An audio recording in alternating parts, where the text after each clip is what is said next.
এটাই যদি আপনার প্রথম হজ বা উমরা হয়ে থাকে এবং এজন্য আপনি যথেষ্ট প্রশিক্ষণপ্রাপ্ত হয়ে থাকেন কিংবা অনেক বই ও আর্টিকেল পড়ে থাকেন, তাহলে আপনার মনে হতে পারে আপনি মক্কায় গিয়ে খুব সহজেই প্ল্যান মাফিক হজ ও উমরা সম্পন্ন করতে পারবেন। কিন্তু শেষমেশ দেখা যাবে আপনার জন্য সব কিছুই একেবারেই কাস্টম মেড। গতকাল একটি খবর পড়ে খুব হাসছিলাম। একজন বাবা দোয়া করেছিলেন তার সন্তানের জন্ম যেন পবিত্র মক্কা নগরীতে হয়। ডিউ ডেট বেশ দূরে ছিল বিধায় তিনি ভেবেছিলেন হজের পরে মক্কায় অবস্থানকালেই সন্তানের জন্ম হবে। ওমা, ঠিক হজের দিনই তার 2 সন্তানের আগাম জন্ম হয়। তিনি দোয়া কবুলের এই অভাবিত দৃশ্য দেখে বিস্মিত হয়ে যান। দোয়া কবুলের কাস্টম মেড ফলাফল এমন হবে তিনি সেটা ভাবতেই পারেননি। আমি উমরাহ নিয়ে খুব ভয় পাচ্ছিলাম। শ্বশুর শাশুড়ি বয়স্ক মানুষ, ডায়াবেটিস ছাড়াও প্রেশার ও হার্টের অসুখ আছে। উপরন্তু আমাদের 2 মেয়ে, কাজেই তাওয়াফ ভয়ঙ্কর কঠিন হতে পারে। আমার স্বামী একা মানুষ, 5 জনের দায়িত্ব নেবে কিভাবে? সবাই বলে উমরার জন্য একটি সুন্দর প্ল্যানিং খুবই গুরুত্বপূর্ণ, এজন্য গ্রুপে গেলে ভালো। সেখানে অভিজ্ঞ মুআল্লিমরা প্ল্যানিংয়ে সাহায্য করতে পারেন। আমরা 2 জন মিলে প্ল্যান করলাম দিনের বেলা মক্কায় গিয়ে পৌঁছাবো। সেখানে যাওয়ার পর আমার বর প্রথমে আব্বু আম্মুকে নিয়ে উমরা করে আসবে। আমি জুমা পড়ে মেয়েদের নিয়ে হোটেলে একটু ঘুমিয়ে নেব। মধ্যরাতে ওদের নিয়ে স্বামীর সঙ্গে উমরা করব। তখন আমার ও মেয়েদের হবে প্রথম উমরা, আর মেয়েদের বাবার হবে দ্বিতীয় উমরা। হারামের বাইরে অনেক ট্যাক্সি দাঁড়িয়ে থাকে, সেগুলোতে করে সহজেই মসজিদে আয়েশা নামের মিক্কাতে গিয়ে ইহরাম বেঁধে আসা যায়। কাজেই মেয়েদের বাবার জন্য দ্বিতীয় উমরাহ করা খুব কঠিন হবে না। এই ছিল প্ল্যানিং। এদিকে আব্বু আম্মু আমাদের আগেই মক্কায় পৌঁছে গিয়েছেন। আর মক্কায় গেলে অস্থিরতা এতটাই বেড়ে যায় যে উমরাহ না করা পর্যন্ত কিচ্ছু ভালো লাগে না, ঘুমও আসে না। আব্বু আম্মুও তাই উমরাহ না করে থাকতে পারলেন না। কিন্তু একা একা উমরাহ করে আমার 75 বয়সী সুস্থ সবল শ্বশুর হঠাৎ অসুস্থ হয়ে পড়লেন। আমরা যখন পৌঁছালাম তখন তিনি ঠিকমতো হাঁটতেও পারছিলেন না। তাই আমরা সিদ্ধান্ত নিলাম শ্বশুর শাশুড়ি সুস্থ না হওয়া পর্যন্ত বিশ্রাম নেবেন। রাতে আমরা 2 জন মেয়েদের নিয়ে উমরা করব ইনশাআল্লাহ। পরবর্তীতে তাদের সঙ্গে তাওয়াফ করার সুযোগ তো থাকছেই। রাত 1টায় ঘুম থেকে উঠে মেয়েদের রেডি করতে গিয়ে দেখি অবাক কাণ্ড।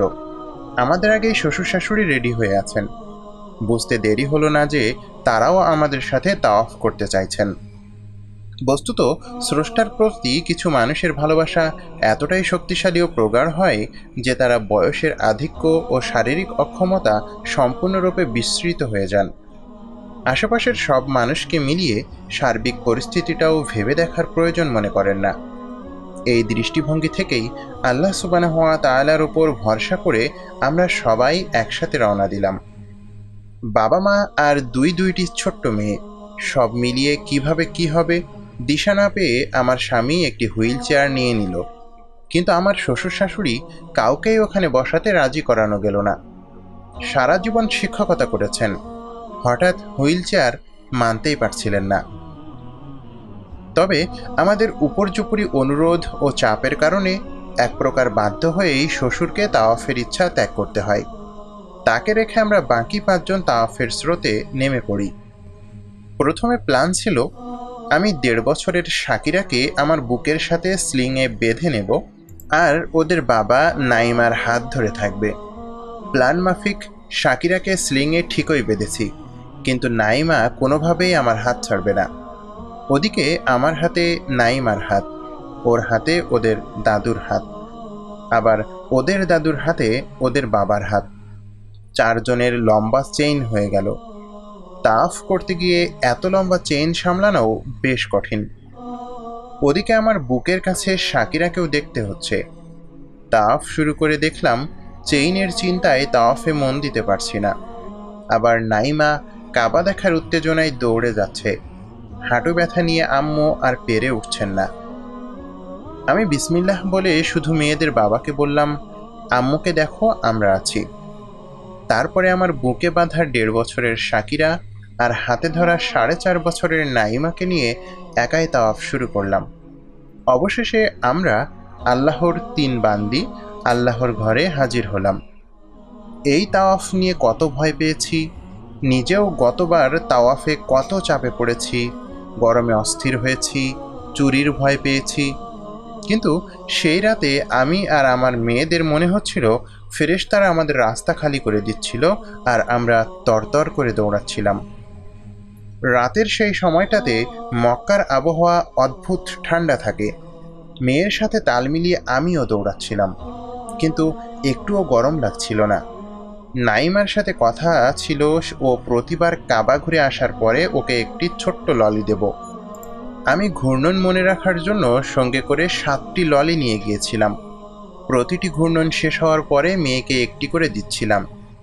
এভাবে ললির পাল্লায় পড়ে আমার ছোট্ট মেয়েটিও তাওয়াফের নিয়ম শিখে গেল।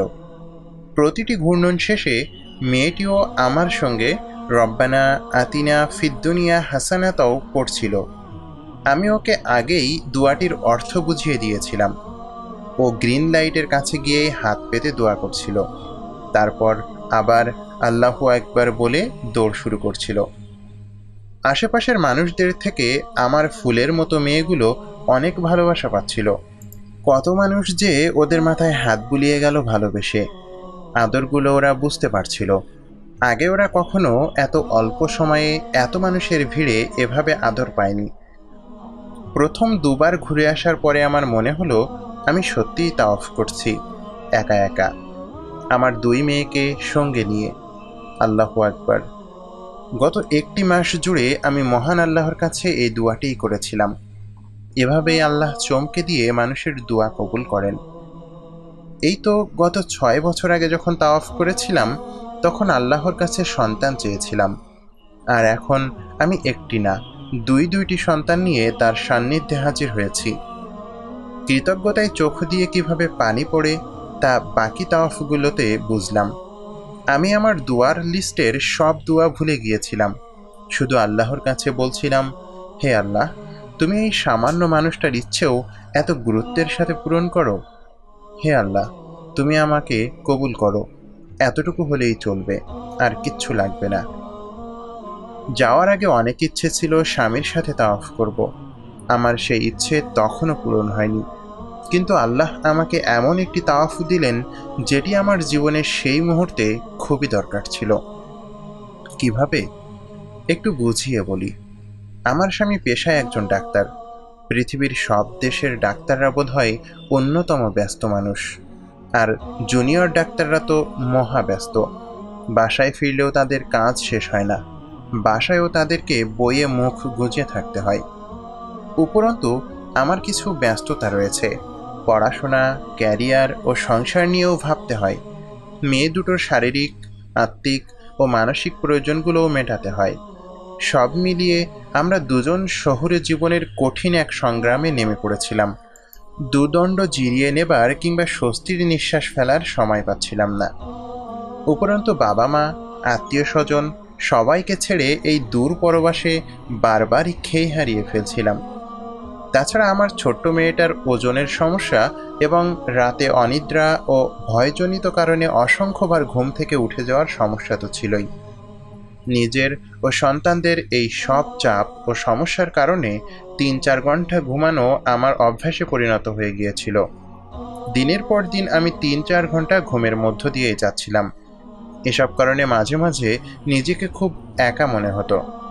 কিন্তু সেদিন 2 মেয়েকে নিয়ে তাওয়াফ শেষ করার পর হঠাৎ নিজেকে হাজেরা আলাইহিসসালামের উত্তরসূরি মনে হলো। তিনিও তো নির্জন প্রান্তরে দুধের বাচ্চা নিয়ে একা ছিলেন। তার কাছে তো তখন জীবন ধারণের জন্য ন্যূনতম খাদ্য পানীয়ও ছিল না। কিভাবে পারলেন তিনি? নিশ্চয়ই আল্লাহ তার সাথে ছিলেন।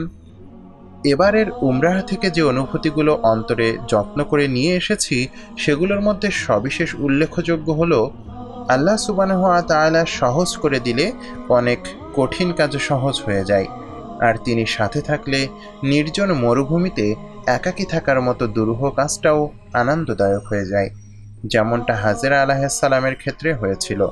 আলহামদুলিল্লাহ। হজ ও উমরা মূলত কাস্টম মেইড। সার্বিক প্রস্তুতি সত্ত্বেও প্রতি মুহূর্তে আপনি এমন পরিস্থিতি ও পরীক্ষায় পড়বেন যা আপনার জন্য ওই মুহূর্তে খুবই দরকার ছিল।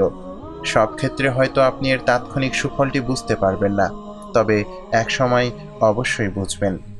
বস্তুত স্রষ্টার প্রতি কিছু মানুষের ভালোবাসা এতটাই শক্তিশালী ও প্রগাঢ় হয় যে তারা বয়সের আধিক্য ও শারীরিক অক্ষমতা সম্পূর্ণরূপে বিস্মৃত হয়ে যান। আশেপাশের সব মানুষকে মিলিয়ে সার্বিক পরিস্থিতিটাও ভেবে দেখার প্রয়োজন বোধ করেন না।